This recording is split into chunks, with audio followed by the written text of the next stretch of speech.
I'm a girl from Northeast China, born in 1991. This is the new house I've prepared for my marriage. I just want to find someone who can truly build a life with me.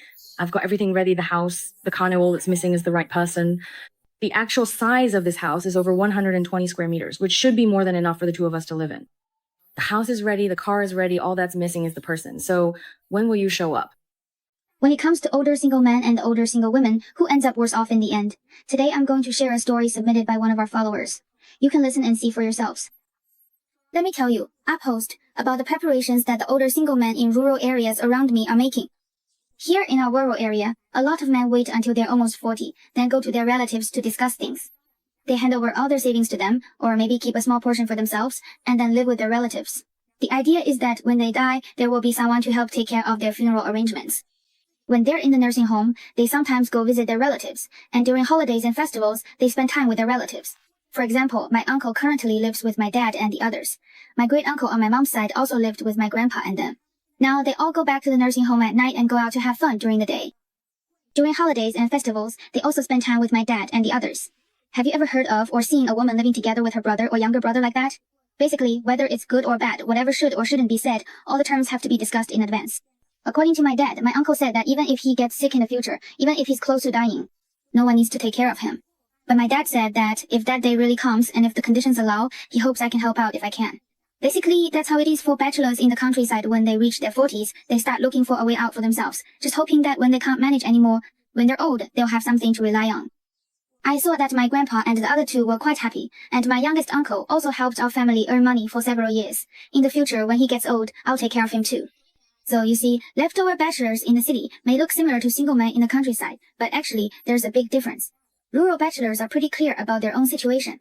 Moreover, most of the single men in the countryside are actually recipients of the 5 Guarantees welfare program. This is a topic a male fan brought up to me today, asking between older single men and older single women who ends up worse off in the end.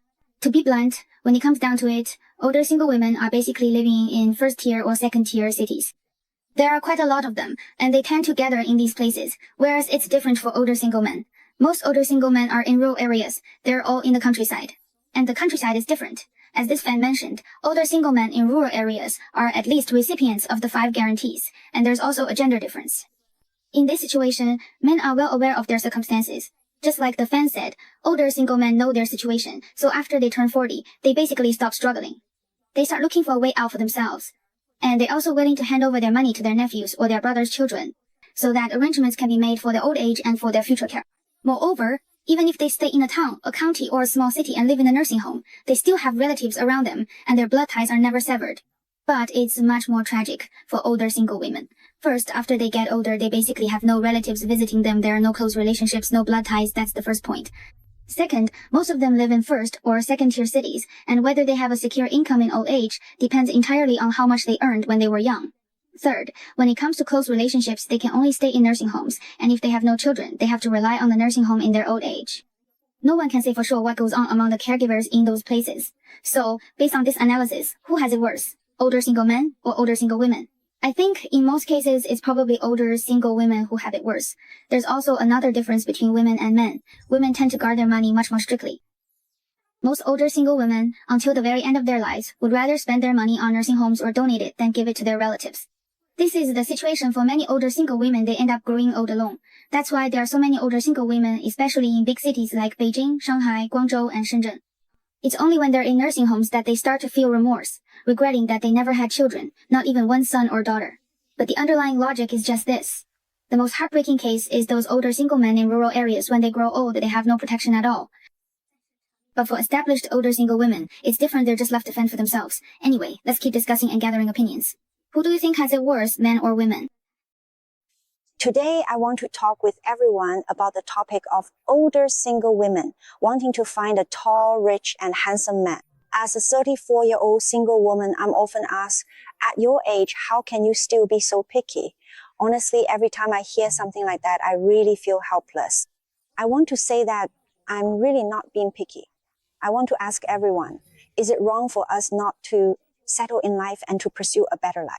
Is there anything wrong with not wanting to just settle for anyone and wanting to find a partner with decent qualities? People often say that men become more attractive at 40. So Why is it that when women reach this age, we're expected to lower our standards and just find someone to get by with? Actually, when I talk about wanting a tall, rich, and handsome man, it's not about blindly chasing material things. What I want is someone who shares my values and aspirations. A partner with whom I can grow together, not someone who holds each other back. What I long for is a connection on the spiritual level, not just superficial glamour. When we talk about tall, rich, and handsome men, let's think about it from another angle. Women at my age, most of us have our own careers, we're financially independent, and our lives are richer and more fulfilling than ever. As single women at this stage, we know very clearly what we want. We also understand better how to nurture a relationship. Doesn't that count as one of our strengths? I believe age should not be a shackle that limits my pursuit of happiness. Whether I'm 29 or 39, we all have the right to seek it. That person who is truly right for us. Of course, I also understand how harsh reality can be. But what I want to say is, rather than settling for less, it's better to face being single with confidence and keep improving ourselves. Only when we grow, only when we become excellent enough ourselves, when that outstanding person finally appears, only then will we be worthy of them, right? Birds of a feather flock together. The kind of person you want to find, you must first become that kind of person yourself. That's what we should do. We can't just marry someone casually out of fear of loneliness. True happiness is built on mutual respect and understanding.